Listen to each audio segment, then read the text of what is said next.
આજે સવારે ધાબા ઉપર ગયા પણ આજે તો ભાઈ તડકો નીકળી ગયો હતો અને તમે જોઈ લો સરસ મજાના સૂરજના કિરણોથી આખું ઝગમગી ઉઠ્યું હતું, એકદમ પ્રકાશિત લાગતું હતું. ત્યારબાદ ભાઈ પછી આપણે પહોંચી ગયા આપણા રૂમમાં અને રૂમમાં જઈને આપણે કરી લીધો થોડો યોગા અભ્યાસ, કારણ કે યોગા અભ્યાસ કરવાથી દિવસ સારો જાય છે અને બોડીને થોડું સ્ટ્રેચિંગ મળે છે. ત્યારબાદ ભાઈ આપણે નીચે આવ્યા તો નીચે આપણું ભાઈ જીરાનું પાણી તૈયાર હતું. પછી રોજની જેમ ગળગળ આંગળી નાખીને જીરાનું પાણીને ફેરવી દીધું. એમાં જીરું નીચે બેસી ગયું અને જેવું નીચે બેસી ગયું જીરું એટલે ભાઈ આપણે પાણી પીને એકદમ થઈ ગયા ફ્રેશ. ત્યારબાદ ભાઈ નાહીને ધોઈને આપણા માટે સરસ મજાની ફ્રૂટની ડીશ તૈયાર હતી.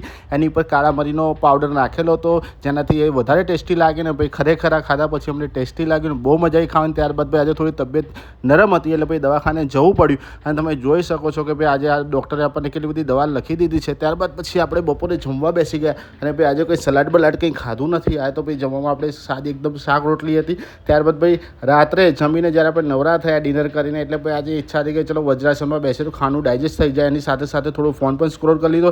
ત્યારબાદ ભાઈ આજે એક કામથી આપણે બહાર જવાનું થયું એટલે રાત્રે ફટાફટ આપણે હેલ્મેટ પહેરીને બાઇકને કિક મારીને નીકળી ગયા બહાર જવા માટે. ત્યારબાદ ભાઈ આજે મિત્રોની મિટિંગ હતી, આજે બધા ભેગા થવાના હતા અને એમાં ભાઈ આજે ભાવેશભાઈ લેટ પડી ગયા. ખબર નહીં, આ બહુ બિઝી માણસ છે એટલે આજે લેટ આવી ગયા. અને ત્યારબાદ ભાઈ પછી અમે બાઇક ઉપર બેસીને નીકળી ગયા રિવરફ્રન્ટમાં આંટો મારવા માટે.